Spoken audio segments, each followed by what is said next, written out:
സമ്പത്ത് കൊണ്ട് അഹങ്കരിച്ചതാകുന്ന ഒരുപാട് പണച്ചാക്കുകൾ ഈ ദുനിയാവിൽ ഉണ്ടായിട്ടുണ്ട് സ്വഹാബ. അവരാരും ഒരിക്കലും ആഖിറത്തും കരഗതമാക്കാൻ സാധിച്ചിട്ടില്ല. അള്ളാഹുവിനെ ധിക്കരിച്ചുകൊണ്ട് ഭൗതികമാകുന്ന ലോകത്ത് ആഡംബരാസ്വാദനങ്ങളിൽ മുഴുകി ജീവിച്ചതാകുന്ന ഒരുപാട് ആളുകൾ കഴിഞ്ഞു പോയിട്ടുണ്ട് സ്വഹാബ. അവരാരും ആഖിറം കരഗതമാക്കാൻ സാധിച്ചിട്ടില്ല. അറിയില്ലേ നിങ്ങൾക്ക് ഫിർഔനെ എന്ന്? നബിയുനാ ശഫീഉനാ റസൂലുള്ളാഹി. ആരാണ് ഫിർഔൻ? പരിശുദ്ധമായ ഖുർആൻ പറയുകയാണ്, ഇന്ന ഫിർഔന അലാ ഫിൽ അർള് വജഅല അഹ്ലഹാ ശിയആ യസ്തളിഉ ത്വായിഫതൻ മിൻഹും യുദബ്ബിഹു അബ്നാഅഹും വയസ്തഹീ നിസാഅഹും. പരിശുദ്ധമായ ഖുർആനിലൂടെ അല്ലാഹു സുബ്ഹാനഹു വ തആല വ്യക്തമായി പഠിപ്പിച്ചു തരുകയാണ്. ഭൗതിക ലോക ആഡംബര ആസ്വാദനങ്ങളിൽ മുഴുകി ജീവിച്ചതാകുന്ന വ്യക്തിയായിരുന്നു ഫിർഔൻ ലഅനത്തുല്ലാഹി അലൈഹി. ഇന്ന ഫിർഔന അലാ ഫിൽ അർള്. സമ്പത്ത് കുമിഞ്ഞൂടിയപ്പോ പടച്ചറബിനെ മറക്കുകയാണ്.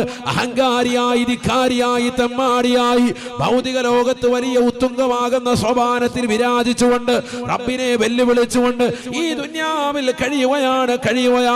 അല്ലാഹു പറയുകയാണ്, ഇന്ന ഫിർഔന അലാ ഫിൽ അർള്. ഈ ദുനിയാവിൽ ഏറ്റവും അഹന്ത വെച്ചുകൊണ്ട്, അഹങ്കാരം വെച്ചുകൊണ്ട് ജീവിച്ചതായ വ്യക്തി ആരെന്നറിയുമോ? അത് ഫിർഔനാണ്. മൂസാ നബി അലൈഹിസ്സലാമിനെ കൊണ്ട് വിശ്വസിച്ചതാകുന്ന റസാസിം എന്ന പേരുള്ളതാകുന്ന റംസീസ് രണ്ടാമനാണ്. ഫിർഔൻ എന്ന് പറഞ്ഞാൽ അക്കാലഘട്ടത്തിൽ ഈജിപ്തിന്റെ ഭരണാധികാരികൾക്ക് കൊടുക്കുന്ന ഒരു സ്ഥാനപ്പേരാണ് ഫിർഔൻ. അവരെ മുഴുവനും അടക്കി ഭരിക്കുന്ന വ്യക്തി. മൂസാ നബി അലൈഹി സ്വലാമിനെ കൊണ്ട് വിശ്വസിച്ചതാകുന്ന ഈ ഫിർഔൻ, അവന്റെ പേര് റസാസിം എന്നാണ്. ഇന്നും ഈജിപ്തിലേതാകുന്ന ടെക്സ്റ്റൈൽസ് ഷോപ്പുകളിലും ഈജിപ്തിലേതാകുന്ന മിക്ക കടകളിലൂടെയും പേരുകൾ നിങ്ങൾ പോയി നോക്കിയാൽ മതി. ഒരു മുസ്ലിം രാഷ്ട്രമായിട്ട് പോലും വർഷങ്ങൾക്കിപ്പുറം 3000-4000 സംവത്സരങ്ങൾ കഴിഞ്ഞിട്ട് പോലും ഇപ്പോഴും ഫിർഔനിൻ്റെതാകുന്ന പേരുകളാണ് ഇപ്പോഴും അവിടെയുള്ളത്. റസാസിം ടെക്സ്റ്റൈൽസ് മിക്ക കടകളിലും പോയി നോക്കിൻ. അള്ളാഹു നമുക്ക് ആ പുണ്യമാക്കപ്പെട്ട ഭൂമിയിലൊന്ന് പോകാൻ, ഒരുപാട് മഹാന്മാരുടെ, മഹത്തുക്കളുടെ, അമ്പിയാക്കളുടെ പാദസ്പർശം കൊണ്ട് അനുഗ്രഹീതമാക്കപ്പെട്ട ആ പുണ്യഭൂമിയിലൊന്ന് പോകാൻ നമ്മുടെ മദ്ഹബിന്റെ ഇമാമായി ഇമാമിനെ ഷാഫി റളിയല്ലാഹു അൻഹു അന്ത്യവിശ്രമം ചെയ്യുന്ന മഹദിയാകുന്ന നഫീസത്തുൽ മിസ്രിയ റളിയല്ലാഹു അൻഹാ മഹദിയറുൽ അന്ത്യവിശ്രമം ചെയ്യുന്ന മുത്തുനബി സല്ലല്ലാഹു അലൈഹി വസല്ലമ തങ്ങളുടെ പേരക്കുട്ടിയാകുന്ന ഹുസൈൻ റളിയല്ലാഹു അൻഹുവിന്റെ തല, ബഹുമാനപ്പെട്ടവരുടെ ശിരസ് അടക്കം ചെയ്യപ്പെട്ടതായ പുണ്യമാക്കപ്പെട്ട നഗരമാണ് പവിത്രമാക്കപ്പെട്ടതാകുന്ന ഈജിപ്തിന്റെ മണ്ണ്. അല്ലാഹു നമുക്കെല്ലാവർക്കും അവിടെ ഒന്ന് പോകാൻ തൗഫീഖ് നസീബാക്കുമാറാവട്ടെ. ഒരുപാട് മഹാന്മാർ, സക്കരിയ അൽ അൻസാരി റളിയല്ലാഹു അൻഹു അടക്കമുള്ള ബഹുമാനപ്പെട്ടതാകുന്ന ഇമാം ഷാഫി റളിയല്ലാഹുവിന്റെ ഉസ്താദാകുന്ന വക്കീ റളിയല്ലാഹു അടക്കമുള്ള ഒരുപാട് മഹാന്മാർ, ഔലിയാക്കൾ അന്ത്യവിശ്രമം ചെയ്യുന്ന പുണ്യമാക്കപ്പെട്ട നഗരമാണ് ഈജിപ്തിന്റെ നഗരം. അവിടെ ഇപ്പോഴും കടകളിലുള്ള മിക്ക കടകളുടെയും പേര് വർഷങ്ങൾക്ക് മുമ്പ് ജീവിച്ച് അവസാനം ചെങ്കടൽ കൊണ്ടുവന്ന അല്ലാഹു സുബ്ഹാനഹു വ തആല മുക്കിക്കൊന്നതാകുന്ന ഫിർഔൻ എന്ന് പറയുന്നതാകുന്ന അവന്റെ പേരാണ് റസാസിം. അവന്റെ പേര് ഇപ്പോഴും ഇട്ടുകൊണ്ട് നടക്കുക. ആലോചിച്ച് നോക്ക്. കാരണം അത്രത്തോളം ജനങ്ങൾക്കിടയിൽ സ്വാധീനം ചെലുത്തിയിട്ടുണ്ടവൻ. ഒരു സാദാസീത വ്യക്തിയല്ല. സമ്പത്ത് അഹങ്കരിച്ചപ്പോ അല്ലാഹുവിനെ മറന്ന് ജീവിച്ചവനാണ്. ഇന്ന ഫിർഔന അലാ ഫിൽ അർള്. ഭൂമിയിൽ വലിയ അഹങ്കാരിയായി, ധിക്കാരിയായി ജീവിച്ചവനാണെന്ന് വിശുദ്ധമായ ഖുർആൻ. യഥാർത്ഥത്തിൽ ഇവന് ഈ സമ്പത്ത് എവിടുന്നാ കിട്ടിയത്? അതറിയണം. ഇവന്റെ അസിൽ എവിടുന്നാണ്? ഇവൻ യഥാർത്ഥത്തിൽ ഈജിപ്തുകാരനല്ല, മറ്റൊരു രാജ്യക്കാരനാണ്, ഇറാഖുകാരനാണ്. ഇറാഖിൽ നിന്ന് ഈജിപ്തിലേക്ക് കുടിയേറി പാർത്തവനാണ് ഫിർഔൻ അഥവാ മൂസാ നബി അലൈഹിസ്സലാമിനെ കൊണ്ട് വിശ്വസിച്ച റസാസിം, റംസീസ് രണ്ടാമൻ എന്നൊക്കെ ചരിത്രത്തിൽ രേഖപ്പെടുത്തിയതാകുന്നവൻ. മനസ്സിലാക്കണം. ഇറാഖിൽ നിന്ന് ഈജിപ്തിലേക്ക് വന്ന് അക്കാലഘട്ടത്തിലെ രാജാവായിരുന്ന ഫറോവയുടെ മുന്നിൽ വന്ന് കൈനീട്ടി ഓച്ചാനിച്ച് എന്തെങ്കിലും തായോ എന്ന നിലയ്ക്ക് കൈനീട്ടി യാചിച്ചവനാണ്. ഒരു ജോലിക്ക് വേണമെന്ന് പറഞ്ഞ് പൊട്ടിക്കരഞ്ഞവനാണ്. അവസാനം കലിവ് തോന്നിയതാകുന്ന അക്കാലഘട്ടത്തിലെ ഫിർഔനാകുന്ന അവിടുത്തെ രാജാവ് അദ്ദേഹം പറഞ്ഞു, നിനക്ക് ഞാൻ ശവക്കോട്ടയുടെ കാവൽക്കാരനായിട്ട് തരാം. അങ്ങനെ ശവക്കോട്ടയ്ക്ക് കാവൽ കൊടുക്കുകയാണ്. ശവക്കോട്ട അറിയാലോ. അന്നുള്ള ശവക്കോട്ട എന്ന് പറഞ്ഞാൽ ഇന്നും ചില മതത്തിൽ ചില ആളുകളുണ്ട് എല്ലാ ആഭരണങ്ങളും ആർഭാടത്തോടു കൂടിയുള്ള നിലയ്ക്കുള്ള കബറടക്കം നടത്തും. അന്നും അങ്ങനെ തന്നെയാണ്. ജീവിതത്തിൽ സമ്പാദിച്ചിട്ടുള്ള എല്ലാ സംഭവങ്ങളും കൊണ്ടുവന്ന് കബറടക്കാൻ, അവന് വലിയ വസ്ത്രവും വലിയ ആഭരണങ്ങളും ഒക്കെ അണിയിച്ചു കൊണ്ടുവന്ന് കബറടക്കാൻ, അങ്ങനെ ശവക്കോട്ടയ്ക്ക് കൊണ്ടുവന്ന് കാവൽ ഏർപ്പെടുത്തി. ശവക്കോട്ടയ്ക്ക് കാവൽ നിൽക്കാൻ വന്നവനാണവൻ.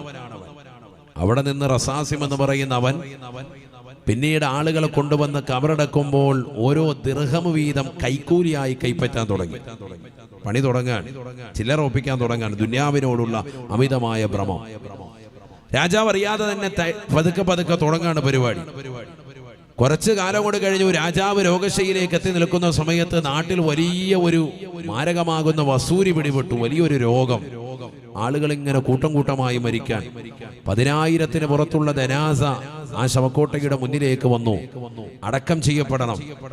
ഓരോരുത്തരും അവരവരുടെ കുടുംബങ്ങൾ ഇന്ന സ്ഥലത്ത് തന്നെ അടക്കം ചെയ്യണമെന്ന് വാശി പിടിക്കുന്നവർക്കൊക്കെ എല്ലാം ചെയ്തു കൊടുക്കാം. പക്ഷേ റസാസിം എന്ന് പറയുന്ന ആ സഹോദരൻ ചെറുപ്പക്കാരൻ പറഞ്ഞു, ഓരോ ജനാസയ്ക്കും 10 ദിർഹം വീതം എന്റെ കയ്യിൽ തരണം.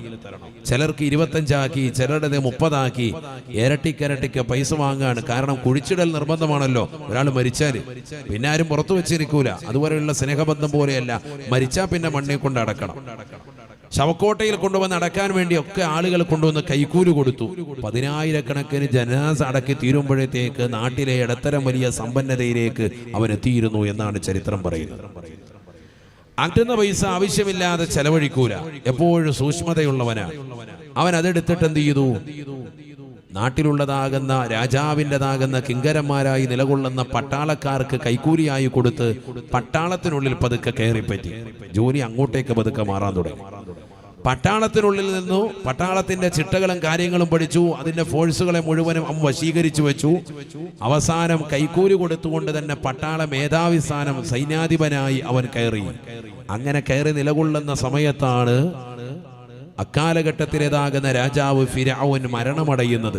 മരണമടഞ്ഞ തക്കം നോക്കി സൈന്യത്തെ മുഴുവനും വരുതിക്ക് വരുത്തിക്കൊണ്ട് രാജ്യത്തിലുള്ള ജനങ്ങളെ മുഴുവനും അടിച്ചമർത്തിക്കൊണ്ട് അധികാരത്തിന്റെ പരമോന്നത പദവി അവൻ കൈയടക്കാൻ. ഒരു കാലഘട്ടത്തിൽ ഇറാഖിലെ ഒരു സാധാരണക്കാരനായി നിലകൊണ്ടവൻ നമ്മുടെ നാട്ടിൽ ബംഗാളികളൊക്കെ വന്ന് അതിഥി തൊഴിലാളികളായി നാട്ടിൽ വന്ന് വിലസുന്നത് പോലെ മറുനാട്ടിലേക്ക് ഈജിപ്തിന്റെ മണ്ണിലേക്ക് വന്ന് ജോലി അന്വേഷിച്ച് വന്ന് ശവക്കോട്ടയുടെ കാവൽക്കാരനായി നിലകൊണ്ട് അവസാനം ഈജിപ്തിന്റെ പരമോന്നതമാകുന്ന പദവി അലങ്കരിക്കുന്ന വ്യക്തിയായി ഫിർഔൻ എന്ന് പറയുന്നതാകുന്ന സമുന്നതമാകുന്ന പദവിയിലേക്ക്, രാജാധികാരത്തിലേക്ക് കയറിയവനായി അവൻ മാറി എന്നുള്ളതാണ് അവന്റെ ചരിത്രം. സമ്പത്ത് അവന്റെ കൈകളിലേക്ക് മുഴുവനും വന്നു ചേർന്നു. അറിയണം നമ്മൾ.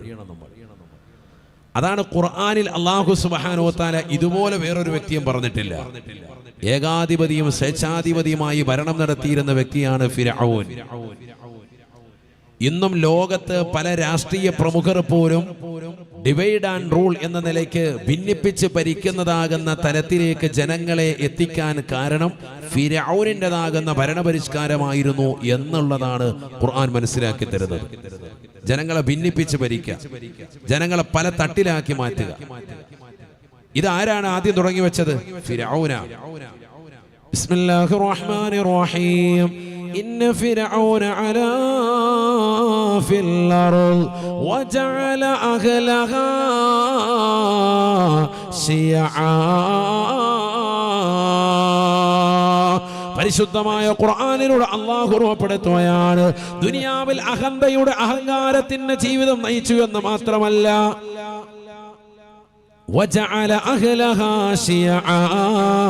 ജനങ്ങളെ പല തട്ടിലാക്കുകയാണ്, പല പാർട്ടികളാക്കി മാറ്റുകയാണ്. സവർണ മേധാവിത്വം മാത്രമായി അവൻ ജനങ്ങൾക്ക് മുന്നിൽ നിലകൊള്ളുകയാണ്.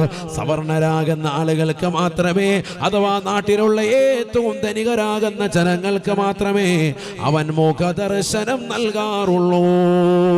പാവപ്പെട്ടവനെ കാണുകയില്ല, അവന്റെ വിഷമങ്ങളും സങ്കടങ്ങളും തീർക്കാനില്ല. നാട്ടിലുള്ളതാകുന്ന ഈജിപ്തിലുള്ളതാകുന്ന പാവപ്പെട്ടതാകുന്ന ജനവിഭാഗങ്ങളെ, ധനമില്ലാത്തതാകുന്ന ആളുകളെ, അവർണരാകുന്ന ആളുകളെ, ദലിതരാകുന്ന ആളുകളെ, പിന്നോക്ക വിഭാഗങ്ങളെ പരിപൂർണമായി അടിച്ചമർത്തിക്കൊണ്ട് ഭരണം നടത്തിയവനാണ് ഫിർഔൻ എന്ന് വിശുദ്ധമായ ഖുർആൻ. യസ്തളിഫു ത്വായിഫതൻ മിൻഹും യുദബ്ബിഹു അബ്നാഅഹും. നാട്ടിലേക്ക് പ്രസവിച്ച് വീഴുന്നതാകുന്ന ഏത് ഉമ്മ പ്രസവിച്ചിടുന്നുണ്ടോ അവിടേക്ക് ചെല്ലുകയാണ്. അത് ആൺകുട്ടിയാണെന്നറിഞ്ഞാൽ സെക്കൻഡ് ബൈ സെക്കൻഡിൽ കഴുത്ത് അറുത്തു കൊല്ലുകയാണ്. യുദബ്ബിഹു അബ്നാഅഹും. എനിക്ക് നാളെയുടെ ലോകത്തേക്ക് ഇവന് ഭീഷണിയായി വരുമോ എന്ന് ചിന്തിച്ച് ഫിർഔനതാ കഴുത്തറുത്തു കൊല്ലാൻ ഓർഡറിടുകയാണ്. 10,000-കണക്കിന് ലക്ഷക്കണക്കിന് കുട്ടികളെയാണ് നിഷ്ഠൂരമായി കൊലപ്പെടുത്തിയിട്ടുള്ളത്. ലോകം കണ്ട ഏറ്റവും വലിയ തെമ്മാടിയാണ്, ലോകം കണ്ട ഏറ്റവും വലിയ റൗഡിയാണ്, ഏറ്റവും മോശപ്പെട്ടതായ വ്യക്തിയാണ്.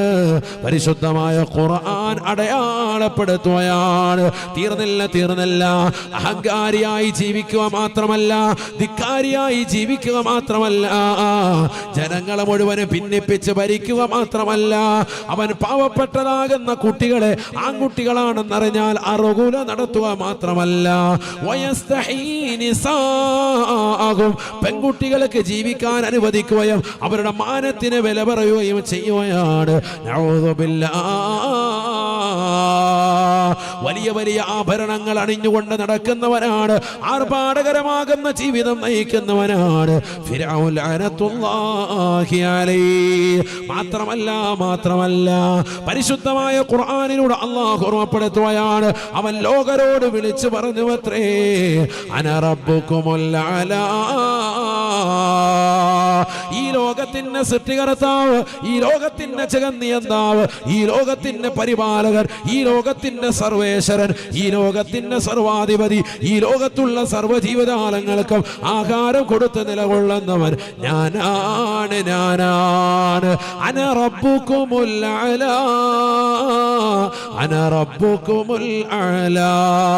ലോകത്ത് ഒരു ഏകാധിപതിയും ഒരു സ്വേച്ഛാധിപതിയും ഇന്ന് വരെ പറയാത്ത, ഒരധികാരത്തിന്റെ സവർണ മേധാവിത്വം കയ്യേന്തിയായ ഒരാൾ പോലും ഇന്ന് വരെ അവകാശപ്പെടാത്തതായ വാക്കാണ് ഫിർഔൻ പറഞ്ഞത് എന്ന് വിശുദ്ധമായ ഖുർആൻ.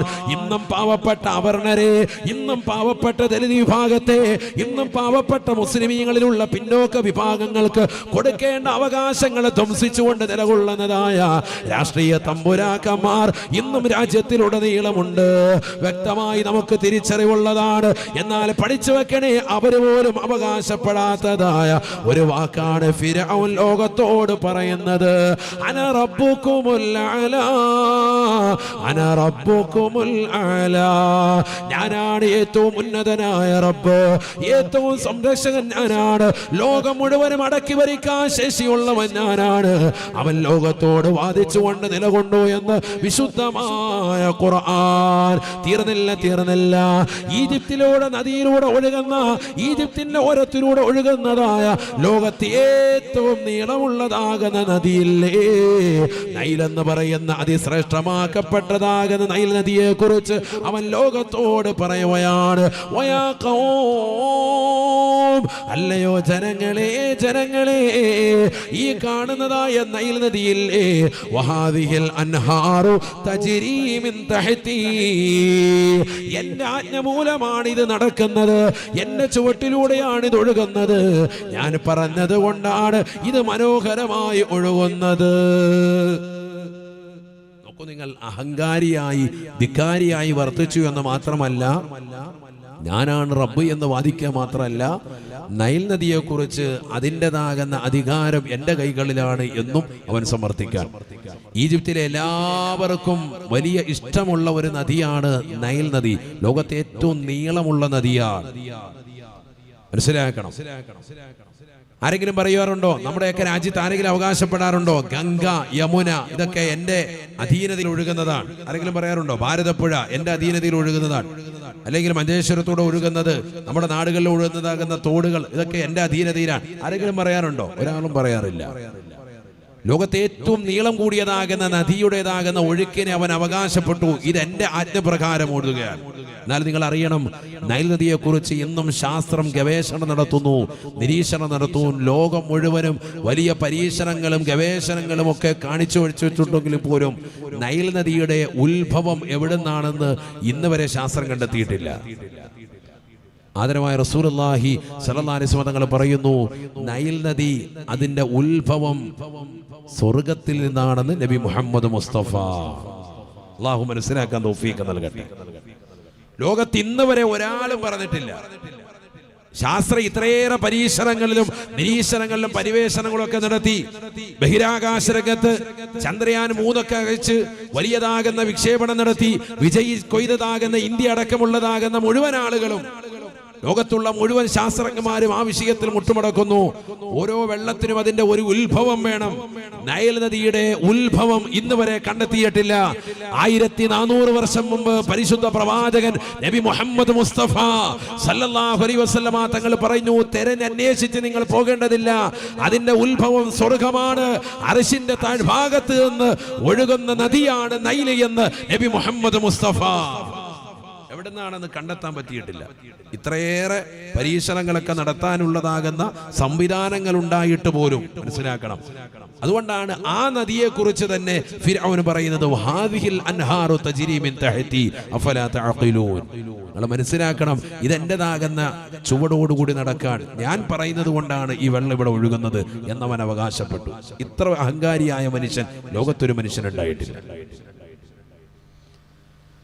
നബിയനാ റസൂലുള്ളാഹി സ്വല്ലല്ലാഹു അലൈഹി വസല്ലം തങ്ങൾ പറയുകയാണ്, അവനെ കൊണ്ട് അവിശ്വസിക്കുന്നതാകുന്ന ആളുകളെ അവനെ ശിക്ഷിക്കുകയാണ്. വഫിറഔന ദിൽ ഔതാദ് അല്ലദീന തഗൗ ഫിൽ ബിലാദ്. പരിശുദ്ധമായ ഖുർആനിലൂടെ അല്ലാഹു ഉറപ്പെടുത്തുകയാണ്, വഫിറഔന ദിൽ ഔതാദ് അല്ലദീന തഗൗ ഫിൽ ബിലാദ്.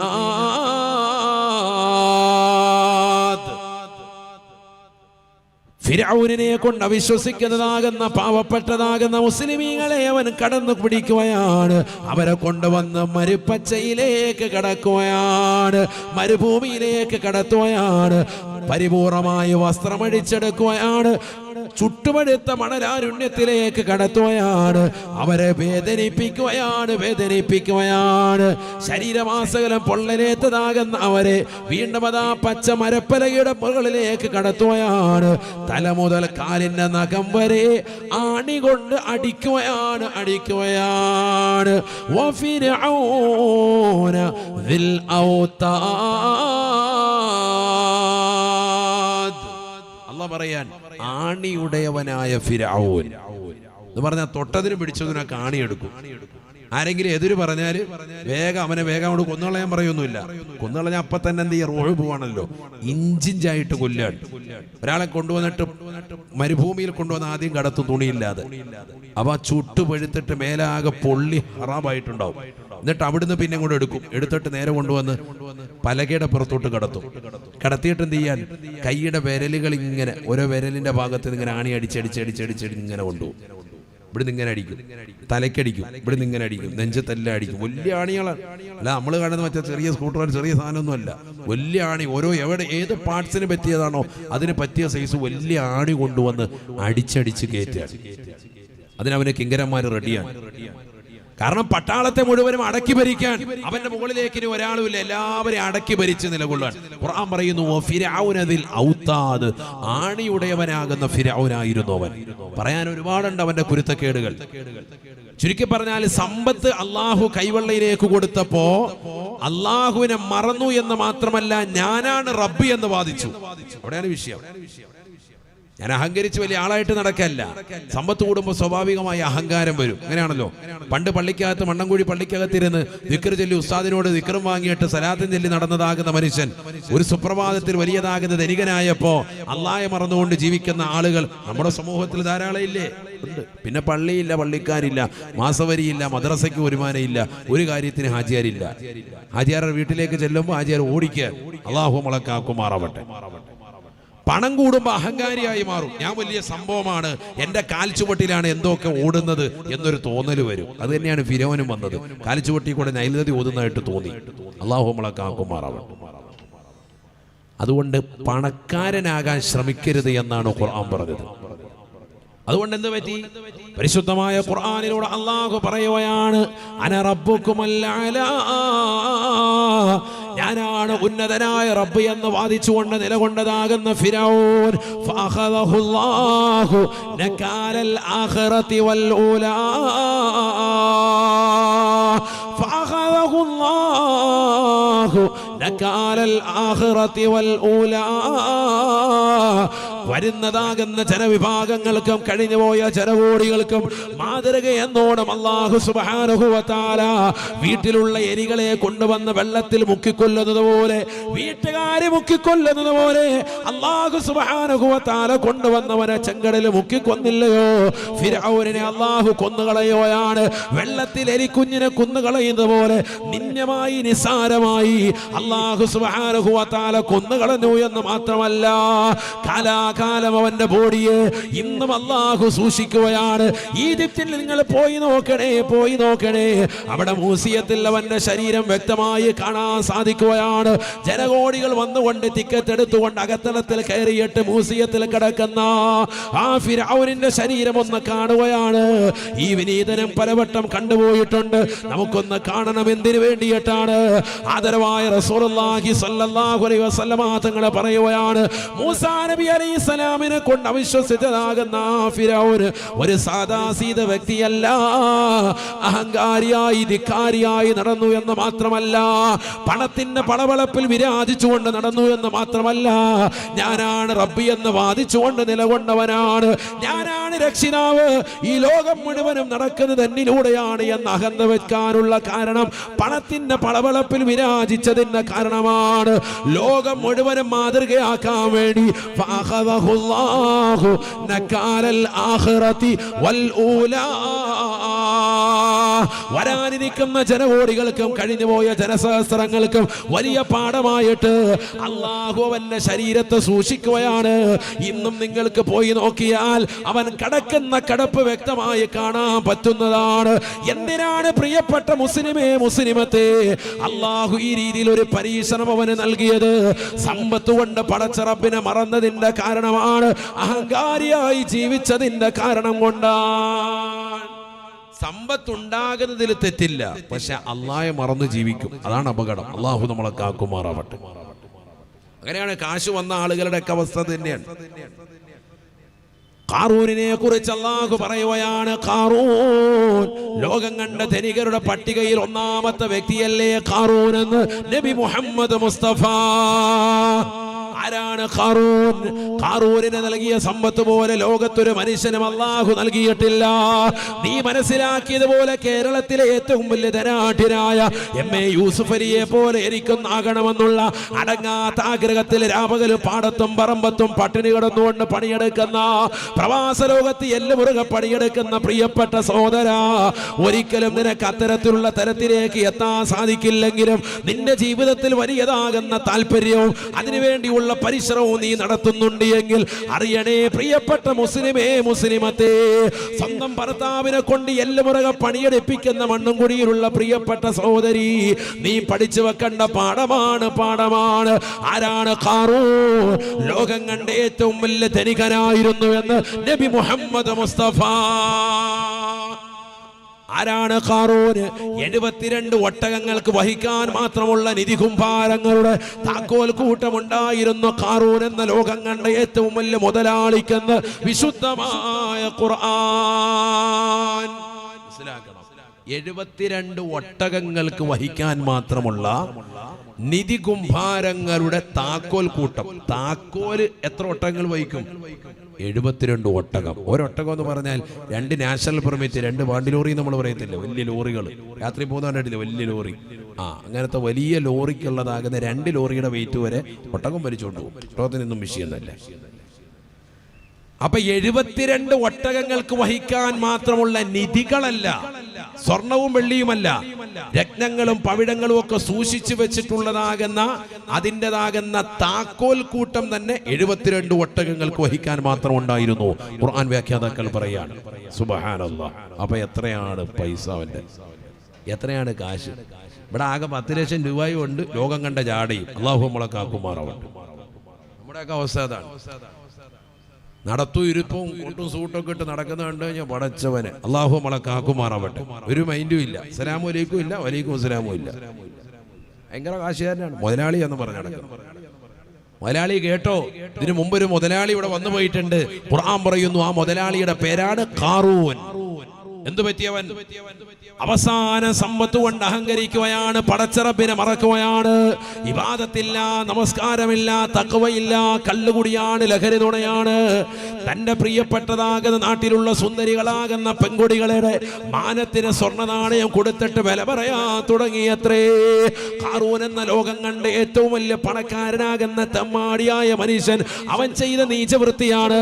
നാട്ടിൽ മുഴുവനും അരാജകത്വം സൃഷ്ടിക്കുകയാണ്, നാട്ടിൽ മുഴുവനും വ്യഭിചാരത്തിന് തിരികൊളുത്തുകയാണ്. വ്യഭിചാരത്തിന് തിരികൊളുത്തി സമ്പത്ത് കൊടുത്തിട്ട് ചെറുപ്പക്കാരുടെ കൈ കൊടുത്തിട്ട് വരടാ സ്വർണ്ണ നാണയം. ഇഷ്ടമുള്ള പെണ്ണുമായിട്ട് പോയി രതിക്രേണയിൽ ഏർപ്പെട്ടോ, മതിച്ചോ, എവിടെ വേണമെങ്കിലും പൊയ്ക്കോ, അവനിറക്കി വിടാൻ. എല്ലാവർക്കും പൈസ ഇങ്ങനെ വാരിക്കൊടുക്കാൻ ആശിഷ്ടം പോലെ. അവനെ കുറിച്ചാണ് നബി സല്ലല്ലാഹു അലൈഹി വസല്ലം തങ്ങൾ പറഞ്ഞത്, മണിക്കൂറിൽ ചെരുപ്പ് മാറ്റും, മണിക്കൂറിൽ ഡ്രസ്സും ചേഞ്ച് ചെയ്യും. പിന്നെ ആ ഡ്രസ്സ് ഇടത്തില്ല. എല്ലാ മണിക്കൂറും, ഓരോ മണിക്കൂർ കൂടുമ്പോൾ ഡ്രസ്സ് മാറ്റുക, ഓരോ മണിക്കൂർ കൂടുമ്പോൾ ചെരുപ്പ്. കാരണം കാശിഷ്ടം പോലെ എന്താ ചെയ്യേണ്ടതെന്ന് അറിയാൻ മേല, കാശ് എന്ത് ചെയ്യണമെന്ന് അറിയാൻ മേല. അതുപോലെ കാശ് വന്നിരിക്കാൻ. ഇന്ന് നമ്മൾ ആ ഒരു അവസ്ഥയിലേക്ക് പോവാൻ. ഇന്നിപ്പോ ഇരിക്കുന്ന ആളുകൾക്കൊക്കെ നമുക്ക് എത്ര കോട്ടും സൂട്ടും ഉണ്ട്, എത്ര നാകുന്ന പാൻസ് ഉണ്ട്, എത്ര ഷർട്ട് ഉണ്ടെന്ന് ചോദിച്ചാൽ അജർക്ക് വല്ലതും അറിയോ? ഒരറിവുമില്ല. മുമ്പ് അറിയായിരുന്നു. മുമ്പ് രാത്രിയിൽ ഇട്ടത് പകലിട്ടത് രാത്രിയിൽ ഒക്കെ തിരുമ്പി ഉണക്കിയിട്ടിട്ട് റെഡിയാക്കിയിട്ട് ഇസ്തിരി ഇട്ടിട്ട് രാവിലെ അത് തന്നെ ചിലപ്പോൾ ഇട്ടെന്നിരിക്കും. അങ്ങനെ കഴിഞ്ഞു പോയൊരു കാലഘട്ടമുണ്ട് 30-40 കൊല്ലങ്ങൾക്ക് മുമ്പ്. ഇപ്പൊ കണക്കില്ല, ഇഷ്ടംപോലെ വെച്ചിരിക്കാൻ. ഇടാത്ത ഡ്രസ്സാണ് ഉസ്താദേ കൂടുതൽ. ശരിയല്ലേ? ജീവിതത്തിൽ ഇടാത്ത ഡ്രസ്സാണ് കൂടുതൽ. അലമാരിക്കുള്ളിൽ ഇങ്ങനെ അട്ടിക്കിട്ട് വെച്ചിരിക്കുകയാണ്. എന്നാ ഏതെങ്കിലും ഒരു പാവപ്പെട്ടവന് കൊടുക്കോ? ഒരു പൈസ കൊടുക്കൂല. ഹല്ലി വല്ലി. അള്ളാഹു മുളക്കാക്കട്ടെ. മുമ്പ് ചെരുപ്പ് ഒന്നിച്ചൊഴുപ്പ്, ഒന്നില്ലെങ്കിൽ ഒരു ഹവായി ചെരുപ്പ് ഉണ്ടാകും, ഒരു നല്ല കൊള്ളാവുന്ന ചെരുപ്പ് ഉണ്ടാവും. ഇപ്പൊ എത്ര ജോഡി ചെരുപ്പുണ്ട് ആചാർക്ക്? സുബ്ഹാനല്ലാഹ്. ഷൂസ് തന്നെ 5-6 ഉണ്ട്. ചെരുപ്പ് പല മോഡൽ ചെരുപ്പ്. ഉംറയ്ക്ക് പോകാൻ സെപ്പറേറ്റ്, അല്ലാത്തൊരു ഇഷ്ടം പോലെ ഇങ്ങനെ ഇരിക്കുക ഇഷ്ടം പോലെ. അലമാരയിൽ ഡ്രസ്സ് വെക്കുന്നത് പോലെ ഇപ്പോൾ ചെരുപ്പ് വെക്കാൻ വരെ അലമാര ഇറങ്ങിയിരിക്കുകയാണ് അല്ലേ? ഇപ്പൊ ഓൺലൈനായിട്ട് വരെ ബുക്ക് ചെയ്തുകൊണ്ടിരിക്കാൻ. പാമ്പ് കയറാതിരിക്കാൻ ഇങ്ങനെ പൂട്ടി വെക്കാൻ പറ്റുന്നു, അങ്ങനെ പൂട്ടി വെക്കാൻ പറ്റുന്നു, ഭിത്തി വെക്കാൻ പറ്റുന്നു, അല്ലാത്തൊക്കെ. കാരണം ഇഷ്ടംപോലെ ഷൂ റാക്കുകളായി മാറി. കാരണം എന്താ? അത്രയേറെ ചെരുപ്പുണ്ട്. ഏറ്റവും വലിയ രസാവഹം, ഈ ഷൂറാക്കിൽ വെച്ചിരിക്കുന്ന ചെരുപ്പിലേക്ക് ഇന്ന് വരെ അതൊന്നും എടുക്കുകയോ അതിലേക്ക് തിരിച്ചു വെക്കുകയോ ചെയ്യുന്നത് കണ്ടിട്ടില്ല. അത് കൊണ്ടുവന്ന് ഫിറ്റ് ചെയ്തപ്പോൾ തന്നെ അതിൽ നിറഞ്ഞിട്ടുണ്ട്. അതിന്റെ പുറത്തോടെ ഇങ്ങനെ കവിഞ്ഞൊഴുകി ഇപ്പുറത്തെത്തിയിട്ടുണ്ട്. അത്രയേറെ ചെരുപ്പ് ഇവിടെ വന്നിട്ടുണ്ട് അവർക്ക്. മുമ്പ് അങ്ങനെയല്ല. പണ്ടൊരു ഹവായി ചെരുപ്പ് കൊണ്ട് അത് വെളുപ്പിച്ച് അതിൻ്റെതാകുന്ന തള്ളവിരലിന്റെ ഭാഗത്തൊരു കുഴി വന്ന്, നടുവിരലിന്റെ ഭാഗത്ത് അതിനേക്കാൾ വലിയൊരു കുഴി, ഇടുന്നതാകുന്ന മടമ്പിന്റെ ഭാഗത്ത് അതിനേക്കാൾ വലിയ കുഴി. എന്നിട്ട് ഹാജിയാരി ഇതിങ്ങനെ തേച്ചൊരച്ച് കഴുകി വൃത്തിയാക്കി കുളിക്കുന്ന സമയത്ത് അതിട്ടുകൊണ്ട് നടന്നൊരു കാലമുണ്ട്. ഇന്ന് വർഷങ്ങൾ ഇപ്പുറത്തോട്ട് എത്തിയപ്പോൾ ചെരുപ്പിന്റെ ആധിക്യം കൂടി. ഞാൻ പറയാണ്, നമ്മുടെ സമ്പത്ത് നമ്മൾ പോലും അറിയുന്നില്ല. എന്നിട്ട് നമ്മൾ പള്ളിയിലേക്ക് വരുമ്പോൾ ഹാജിയാരെ ബക്കറ്റിൽ എന്തെങ്കിലും ഇടുന്ന് പറയുമ്പോൾ എന്താ നമ്മൾ ഇടുന്നത്? 10ന്റെ നോട്ട്. അത് നേരത്തെ എടുത്തു വെച്ചിട്ടുണ്ട്, 10ന്റെ നോട്ട്. പള്ളിയിലെ ബക്കറ്റിലും പള്ളിയിലേതാകുന്ന പിരിവും അതല്ലെങ്കിൽ ഇത്തരത്തിലുള്ള പിരിവുകൾക്കൊക്കെ നമ്മൾ കൊടുക്കുന്ന പിരിവ് അന്നും ഇന്നും 10 ആണോ അല്ലയോ? ആണ്. അതിന് മേളോട്ടൊരു നോട്ട് ആ വിഷയത്തിൽ കണ്ടിട്ടില്ല. നമ്മുടെ അവസ്ഥയാണ് പറയുന്നത്. നമ്മളത് കാരണം എന്താ? മനസ്സ് പോലെയാണ്. നമ്മുടെ മനസ്സ് കുടുസാണ്. പൈസ ഇല്ല എന്നാണ് അപ്പോഴും ഒരു ചിന്താഗതി. പിന്നെ അങ്ങനെ പടച്ചറബ് തരും. നമ്മളിൽ എത്ര പേരാരും 100 രൂപ ആഴ്ചയിൽ വെള്ളിയാഴ്ച ബക്കറ്റിൽ പള്ളിയിൽ ഇടുന്നത്? എത്ര പേരുണ്ട്? ഇത് ചിന്തിച്ചോ. ഏത് പള്ളിയിലായിക്കോട്ടെ, നമ്മൾ നിസ്കരിക്കാൻ പോകുന്ന എവിടെ ആയിക്കോട്ടെ, 4 വെള്ളിയാഴ്ച നമ്മൾ ഇട്ടാൽ 400 രൂപയാണ് നമുക്കാവുക. ആണോ അല്ലയോ? 4 വെള്ളിയാഴ്ച. ജുമുഅ എന്ന് പറയുന്നത് പാവപ്പെട്ടവന്റെ പെരുന്നാളിന്റെ സുദിനല്ലേ? അന്ന് സന്തോഷത്തോടെ ബിസ്മില്ല, അള്ളാഹു എൻ്റെ ജീവിതത്തിൽ ഈ ആഴ്ച എല്ലാവിധ ഖൈർ ബറക്കാത്തുകളും ഉണ്ടാകണം, എനിക്കും എൻ്റെ മക്കൾക്കും റാഹത്ത് ഉണ്ടാകണം, ആഖിബത്ത് നന്നാവണം, എല്ലാ നിയ്യത്തും വെച്ച് ബിസ്മില്ലാഹിർ റഹ്മാനിർ റഹീം ഒരു 100 രൂപ കണ്ടിട്. 4 വെള്ളിയാഴ്ച ആകുമ്പോൾ 400 നിന്റെ കയ്യിൽ നിന്ന് പോയുള്ളൂ. പക്ഷെ അതിന്റെ എത്ര ഇരട്ടി അള്ളാഹു തരും. നമ്മളിപ്പോൾ എത്ര ഇടുന്നത്? 10 രൂപ, 40 രൂപയാണ് അതുവരെ ഇട്ട്. ഇതെന്നാ ഇടാൻ തുടങ്ങിയത്? ഹാജിയാർ കാശില്ലാത്ത കാലഘട്ടത്തിലും ഈ 40 രൂപ, കാശുള്ള കാലഘട്ടത്തിൽ ഈ 40. അതാണ് ഞാൻ ഈ പറയുന്നത്. കാശുള്ള കാലഘട്ടത്തിലൊന്ന് മാറ്റിപ്പിടി, അതില്ല, നമ്മൾ അതിന് റെഡിയല്ല. നമ്മളിപ്പോഴും ഫിരോന്റെ സ്വഭാവമാണ്. അള്ളാഹു നമ്മളെ കാക്കുമാറാവട്ടെ. ആൾക്കാർക്ക് കൊടുക്കാനും പള്ളിക്ക് കൊടുക്കാനും ഒക്കെ നമുക്ക് ഭയങ്കര വിഷയം. എന്നാൽ റോഡിലോട്ട് ഇങ്ങോട്ട് ഇറങ്ങിയിട്ട് ഇവിടെയുള്ളതാകുന്ന എന്തെങ്കിലും ഒരു മിഠായി വാങ്ങാനും ചന്തയിൽ പോയിട്ടൊരു ഐസ്ക്രീം വാങ്ങാമെന്ന് 10 രൂപയ്ക്ക് കിട്ടുമോ? 30 രൂപ, 40 രൂപ, 50 രൂപ ആദ്യം കൊടുക്കാൻ റെഡിയാണ്. പിള്ളേർക്ക് ഐസ്ക്രീം കൊടുക്കുക. എത്ര പിള്ളേരുണ്ട്? 5 പിള്ളേർ. ആയിക്കോട്ടെ, എന്നാ ബിസ്മില്ല, 150 രൂപ, 30 രൂപയുടെ ഐസ്ക്രീം വേഗം കൊടുക്കാൻ. കാശ് ഇഷ്ടം പോലെ വലിച്ചെറിയാണ്, ഇഷ്ടം പോലെ ഉണ്ട്. നമ്മളിതാണ് പറഞ്ഞത്, നമ്മുടെ കയ്യിൽ സമ്പത്ത് കൂടിപ്പോയി, അള്ളാഹയെ മറന്നുപോയി. അള്ളാഹു നമ്മളെ കാക്കുമാറാവട്ടെ. നബിയനാ റസൂലുള്ളാഹി സ്വല്ലല്ലാഹു അലൈഹി വസല്ലം തങ്ങൾ പറയുകയാണ്, ലോകം കണ്ട ഏറ്റവും വലിയ ധനികനാകുന്ന ഖാറൂൻ അള്ളാഹുവിനെ മറന്ന് ജീവിച്ചപ്പോ അള്ളാഹു അവനെ പിടിക്കുകയാണ്. ലഖസഫിനാ ബിഹി വബിദാരിഹിൽ അർളാ. അവനെയും അവന്റെ കെട്ടിട സമുച്ചയത്തെയും അവനുണ്ടാക്കി വെച്ചിട്ടുള്ള ആർഭാട തുന്തിലമാകുന്ന കെട്ടിട സമുച്ചയങ്ങളെയും അവന്റെ സമ്പാദ്യത്തെ മുഴുവനും അള്ളാഹു ഭൂമിയിലേക്ക് ആഴ്ത്തിക്കളഞ്ഞു അത്രേ, ഭൂമിയിലേക്ക് ഇറക്കുകയാണ്. കാസർഗോഡുള്ള ഉപ്പളയിലുള്ള പ്രിയപ്പെട്ട മുസ്ലിമത്തെ അള്ളാഹു നൽകിയതാകുന്ന സമ്പാദ്യം കൊണ്ട് ആഖിറം നഷ്ടപ്പെടുത്തരുതേ, നഷ്ടപ്പെടുത്തരുതേ. പടച്ചറപ്പിനെ മറന്നുകൊണ്ട് ഈ ദുനിയാവിൽ കള്ളു കുടിച്ചുകൊണ്ട് നീ നിലകൊണ്ടാൽ, വ്യഭിചരിച്ചുകൊണ്ട് നിലകൊണ്ടാൽ, സിനിമ കണ്ടും സീരിയൽ ദർശിച്ചും മോശപ്പെട്ട ബ്ലൂ ഫിലിമുകളെ കണ്ടുകൊണ്ടും നിലകൊണ്ടാൽ, സമ്പത്ത് ഗാനമേല ട്രൂപ്പുകൾക്കും ഹറാമായ തലത്തിലേക്കും നീ ചെലവഴിച്ചാൽ, ഏത് സിനിമകൾ റിലീസിന്റെ പടമിറങ്ങട്ടെ, കുടുംബക്കാരും ഒന്നിച്ചുകൊണ്ട് തിയേറ്ററിലേക്ക് ഓടിപ്പോയിരുന്നുകൊണ്ട് കാണാ തുനിയുന്നതായ ആളുകളില്ലേ, ചെറുപ്പക്കാരില്ലേ? അള്ളാഹുവിന്റെ മാർഗത്തിൽ ചെലവഴിക്കുന്ന സമ്പത്ത് ഹറാമായ മേഖലകളിൽ ചെലവഴിച്ചവരെ ആഖിറം നഷ്ടമാണ്, നഷ്ടമാണ്. എപ്പ വേണമെങ്കിലും ഭൂമി വിഴുങ്ങാം. അള്ളാഹു നമ്മളെ കാക്കുമാറാവട്ടെ.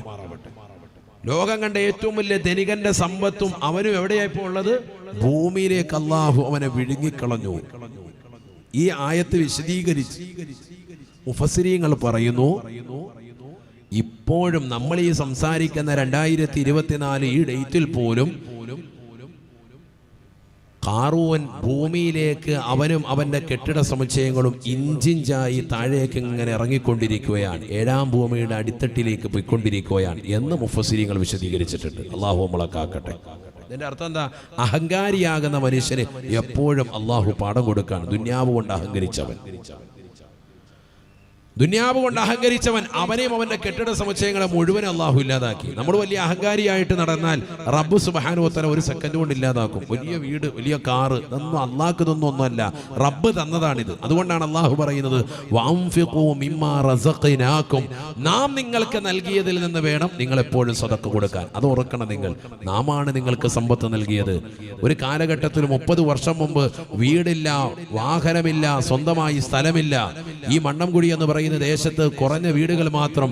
ഇവിടേക്ക് വന്ന് വാസം പടച്ചറപ്പ് നിനക്ക് ഏൽപ്പിക്കുകയും ഇവിടെ സംവിധാനങ്ങൾ ഒരുക്കുകയും വീടായി, സ്ഥലമായി, ഭൂമിയായി, മക്കളായി, കുടുംബമായി, നല്ലൊരു വാഹനമായി, നല്ലൊരു ജീവിത പശ്ചാത്തലമായി, നല്ലൊരു ജോലിയായി അള്ളാഹു നിനക്ക് സംവിധാനിക്കുകയും ചെയ്തിട്ടുണ്ടെങ്കിൽ അള്ളാഹുവിന് നന്ദി പ്രകാശിപ്പിച്ച് മുന്നോട്ട് പോകാനാണ്. 5 വഖത്ത് നമസ്കാരങ്ങൾ നിർവഹിച്ച് ഇബാദത്തുകൾ കണിശത വെച്ച് ആഖിറം കരഗതമാക്കാൻ വേണ്ടിയിട്ടാണ് റബ്ബ് നിന്റെ കൈകളിൽ പണം നൽകിയത്, അഹങ്കരിക്കാനല്ല. അഹങ്കരിച്ച ഇതൊക്കെ പോകും. ഇന്നിപ്പോ കാസർഗോഡ് ജില്ലയിലെ ആളുകളൊക്കെ വീട് വെച്ച് മത്സരിക്കാൻ, അങ്ങനെയാണ് എനിക്ക് തോന്നാറുള്ളത്. ഒരാൾ വീട് വെച്ചു, അതൊരു 5000 സ്ക്വയർ ഫീറ്റ് തന്നെയാണെങ്കിൽ അയൽവാസി അങ്ങനെ വെച്ചത് കാണുമ്പോൾ ഇവനെ ഇളക്കം തട്ടി, ഇവന്റെ പെണ്ണുങ്ങളും പിന്നെ കൂടിയാലോചന തുടങ്ങാണ്, മുഷാവറ അവിടെ നടത്തുകയാണ്. അത് കഴിയുമ്പോൾ അത് 6000 സ്ക്വയർ ഫീറ്റായി മാറി ഇവരുടേത്. വീട് ഉള്ളത് പൊളിച്ചു പണിയാൻ. എന്നാൽ വീട്ടിൽ എത്ര പേരുണ്ട്? അവനും അവന്റെ ഭാര്യയും 2 മക്കളും. അവർക്ക് വേണ്ടിയിട്ട് 7000 സ്ക്വയർ ഫീറ്റിന്റെ വില വെക്കാൻ, അല്ലെങ്കിൽ 5000-ന്റെ 2000-ന്റെ 3000-ന്റെ സ്ക്വയർ ഫീറ്റ് ഉള്ളതാകുന്ന വീട് വീണ്ടും മോടി പിടിപ്പിക്കാൻ തേക്കിൻ്റെതാകുന്ന വർക്ക് നടക്കുകയാണ്. അതിനുള്ളിൽ മാർബിൾ എല്ലാം ഉണ്ടായിരുന്ന മുഴുവൻ പൊട്ടിച്ചിട്ട് വീണ്ടും ഇടുക. എന്താണ് ഈ കാണിക്കുന്നത്? സമ്പത്തിന്റെ അഹങ്കാരം മനുഷ്യൻ ഇങ്ങനെ കാണിക്കുമോ? ധൂർത്തും ദുർവ്വയും നടത്തുവാണോ? നാളെ ആഖിറത്തില് ഇത് ഹിസാബില്ലേ? പടച്ചറബിന്റെ ദർബാറിൽ ഇത് ചോദ്യം ചെയ്യപ്പെടൂലേ? ഇതൊക്കെ നിസാരമായിട്ട് നിങ്ങൾ കാണുകയാണോ? ആഖിറത്തിൽ ഇതൊക്കെ വലിയ ശിക്ഷയാണ്. പിശാചിന്റെ സഹോദരങ്ങളാണ് ഇത്തരത്തിൽ ധൂർത്ത് നടത്തുന്നവരെന്ന് വിശുദ്ധമായ ഖുർആൻ. അള്ളാഹു നമ്മളെ കാക്കുമാറാവട്ടെ. ആ ബക്കറ്റൊന്നും കൊണ്ടുവന്നു സ്വതക്ക എല്ലാവരും ഇട് നോക്കട്ടെ. 10 രൂപ ഇടുന്നവരുണ്ടോ? അള്ളാഹു ബറക്കത്ത് ചൊരിയട്ടെ. ഫ്രണ്ടിൽ ഇരിക്കുന്നവരാരും 10 ഇടത്തില്ലേ? അള്ളാഹു നമ്മളെ സാലിഹ്യങ്ങൾ ചേർക്കട്ടെ. കുറേ ഇരിക്കുന്നവർ പതുക്കെ ബക്കറ്റ് ഇങ്ങനെ അകത്തോട്ടും കിട്ടും, കൈ അകത്തോട്ട് വയ്ക്കുള്ളൂ. അള്ളാഹു നമ്മളെ സാലിഹ്യങ്ങൾ ചേർക്കുമാറാവട്ടെ. നിങ്ങളിൽ ഉള്ളതിട്ടോളി. അള്ളാഹു ബറക്കത്ത് ചൊരിയട്ടെ. ഞാനാരെയും നിർബന്ധിക്കില്ല. നിങ്ങളിൽ ആരാണ് ധനികൻ, ആരാണ് ഫക്കീർ, ആരാണ് മിസ്കീൻ എന്ന് അള്ളാഹു ആലം.